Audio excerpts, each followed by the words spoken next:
Bonjour, je vous refais une petite vidéo très rapide pour vous montrer quelques extraits d'une conférence de Sébastien Recotillon sur la vision tantrique de la matière à la conscience. Une conférence que j'organisais en fait la semaine dernière à Cholet et que j'ai trouvée fort intéressante et surtout qui permet d'avoir des outils, d'aller piocher des clés au sein de cette conférence afin de plonger plus profondément en soi, de comprendre qui on est, de s'interroger, de faire preuve d'introspection. Bien évidemment que oser aller dans ces conférences, dans des ateliers, dans des salons bien-être, nous permet de piocher des clés qui vont correspondre à ce qu'on a besoin pour venir voir un peu plus comment on fonctionne soi-même, apprendre à mieux se connaître. On reste libre, on reste libre d'en faire ce qu'on veut après. On entend, on écoute, on intègre, parce qu'effectivement, lors de ces rencontres, des rapprochements comme ça de certaines personnes, il y a quelque chose qui s'établit aussi dans les liens énergétiques. C'est des belles rencontres souvent qui permettent de s'interroger, mais après on est libre, on est responsable de ce qu'on en fait, de ces clés, de ces outils qu'on peut nous offrir et qu'on peut trouver comme ça au sein de tout ce qui se passe à l'heure actuelle.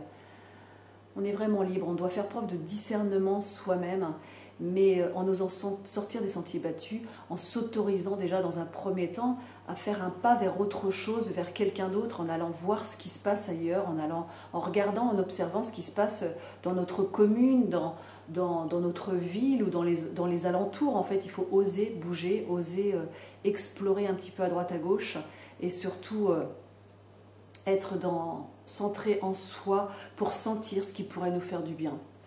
Parfois, c'est ce qui nous fait peur qu'il faut aller voir justement, parce que ce qui nous fait peur, c'est ce qui va nous amener à être beaucoup plus authentique avec nous-mêmes et avec les autres, et l'authenticité justement, ce besoin d'authenticité peut être un frein parce qu'on n'est pas habitué justement à être ouvert aux autres, à être à offrir ce qu'il y a de plus profond en nous, cette partie aimante, cette nature profonde qui est là, qui est essentielle pour qu'on puisse avoir des relations beaucoup plus riches, beaucoup plus vraies et qui amènent l'apaisement autour de soi, parce que bien évidemment que si nous-mêmes on ne s'autorise pas cet apaisement et ce plongeon en soi pour se connaître mieux, pourquoi on voudrait que ce soit autrement autour de nous?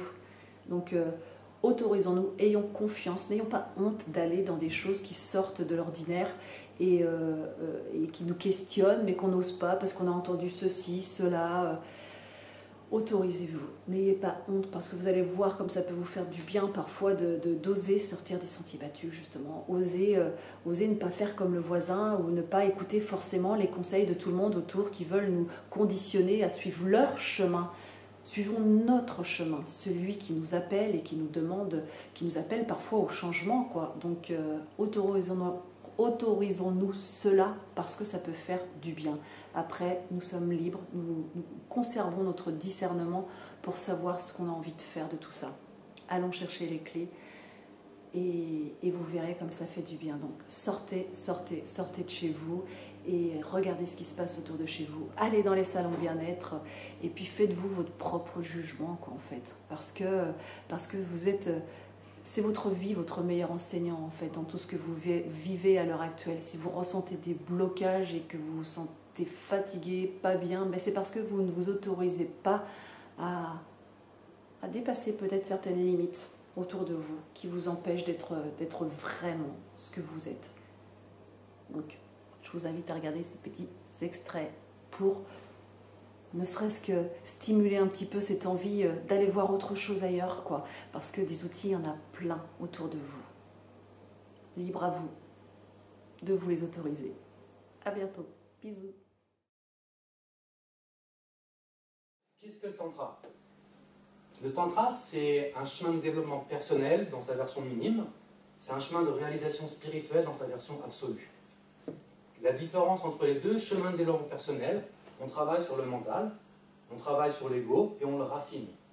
Chemin de réalisation spirituelle, on va au-delà du mental, on va au-delà de l'ego et on s'élève. l'un et l'autre, c'est deux nuances sur la même échelle.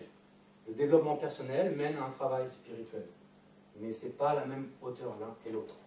Les deux sont positifs et les deux font partie d'un cheminement. Le tantra, pour faire un peu d'étymologie très rapide sur le mot tantra en sanskrit, tantra vient de tan et de trayate. Tan, ça veut dire élargir, et trayate, ça veut dire libérer. Et le mot tantra en lui-même, on peut comprendre le mot comme voulant dire toile, réseau. Qu'est-ce que ça signifie? Ça signifie que le tantra voit le monde comme un microcosme et un macrocosme. Le microcosme étant le grand, le macrocosme étant le petit. Qu'est-ce que ça fait concrètement? Ça fait que tout ce qu'on va retrouver dans le grand, on va le retrouver dans le petit. Similaire, identique. C'est l'idée que ce qui est en bas est en haut, ce qui est en haut est en bas. C'est le principe alchimique en l'occurrence. De 7 planètes et de 7 chakras. Il y a un lien entre chaque planète et un lien entre la planète et les chakras que j'ai en moi. Si on prend l'idée de la réflexologie plantaire, dans mon pied, je retrouve des points reliant tous les organes dans mon corps. Dans le petit, je retrouve le grand. Comme dans le grand, je retrouve le petit. C'est vraiment cette idée que chaque chose se retrouve dans chaque chose. C'est l'idée que l'ensemble des humains contiennent toutes les qualités et tous les défauts qu'un humain contient en lui. Le tantra, basiquement, prend le monde comme un terrain de développement intérieur. En opposé à l'ascétisme, dont je parlerai un petit peu plus tard, qui renie le monde extérieur pour prendre en considération que le monde intérieur. Le tantra a 3 leviers extrêmement importants et 3 dimensions qu'on ne peut pas négliger. La première, c'est les énergies. Tout est énergie. La deuxième, c'est la polarité. Toute énergie est polaire. La troisième, c'est la sublimation, élever les énergies. J'ai développé un petit peu plus ces points-là, sachant qu'un point demande au moins 3 heures de temps pour vraiment être un peu expliqué. C'est la sublimation. La sublimation, c'est quelque chose de un petit peu plus dur à comprendre concrètement, parce que ce n'est pas quelque chose qu'on peut voir, mais c'est quelque chose qu'on peut ressentir. Sublimation, prenez le mot pour ce qu'il est. Sublimation. Rendre sublime. On pourra lui mettre raffiner, quelque part. C'est un peu cette notion de raffiner les choses. On prend les choses qui sont grossières, pas dans le sens de vulgaire, mais dans le sens de brut. On prend des choses grossières, et on en fait des choses raffinées. Donc le tantra prend des énergies qui sont grossières pour en faire quelque chose de raffiné. Je prends de la colère qui me donne envie de taper sur la table, et j'en fais un élan artistique pour créer un tableau que j'appellerais la colère. Ça, c'est tantrique, cette approche-là. La sublimation. Utiliser les choses matérielles pour en faire des choses plus divines. Non pas qu'elles ne sont pas à l'origine divine, on en reparle un peu après aussi, mais y mettre de la conscience, volontairement choisir d'élever ces choses-là. La vision tantrique, c'est quoi par rapport à ça? La vision tantrique, c'est, attendez, le monde est une illusion, on est d'accord, on est complètement d'accord. Mais c'est une illusion très persistante quand même. Parce que si je cours dans le mur, la douleur, je vais la sentir pendant plusieurs jours. Parce que si je suis en colère à cause de quelqu'un qui m'a insulté, la colère, je peux la sentir pendant très longtemps, puis je la sens. Elle m'empêche de dormir. Parce que si je suis anxieux, je vais me faire un ulcère à l'estomac. Parce que si on me fout une claque, je vais le sentir aussi.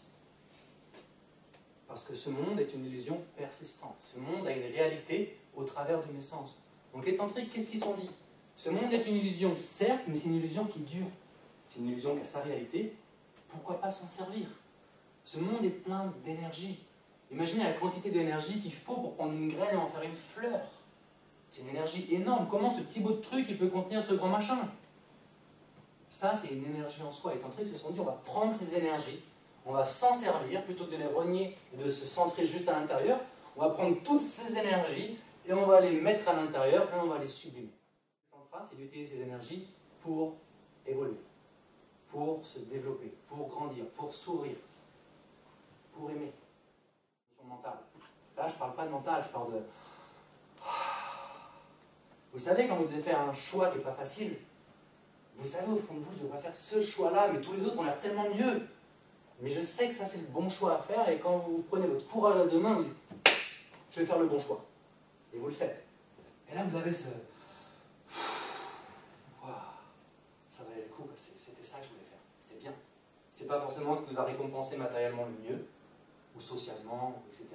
Mais c'est ce qui vous, au fond, vous a fait vous sentir bien, complet, intègre, cohérent. Et bien ça, c'est quand vous allez écouter cette petite voix, c'est ce qu'on appelle en soi l'amour de soi. C'est ça à la base, l'amour. C'est apprendre à entendre cette petite voix, la suivre, lui faire confiance. Autrement dit, c'est s'écouter. Et dans des termes qui parfois gênent, puisqu'on a une connotation religieuse, c'est reconnaître le divin en nous. C'est reconnaître Dieu en nous.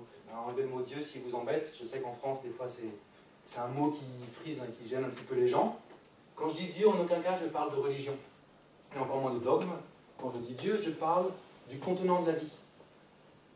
Je parle de ce qui unit le tout à moi, et moi au tout. Le monde duel. Ce qui est au-delà de la dualité. Donc quand je dis le mot Dieu, prenez-le vraiment dans ce sens-là, il n'y a aucune connotation religieuse. Le tantra est détaché de toute religion. Il n'y a aucun lien religieux d'aucune sorte. Il n'y a aucun dogme. Absolument aucun dogme. Il y a juste des lois. Pas des lois que vous devez respecter. Des lois que le monde... Des lois qui régissent le monde. La manière que je vous dis, le feu, ça brûle. C'est pas une loi, hein. Vous pouvez mettre la main dans le feu si vous voulez. Mais vous allez vous rendre compte, le feu, ça brûle. Le tantra dit la même chose. Attraction, polarité, énergie, sublimation. Ça a des conséquences qui sont celles-ci, maintenant expérimentées.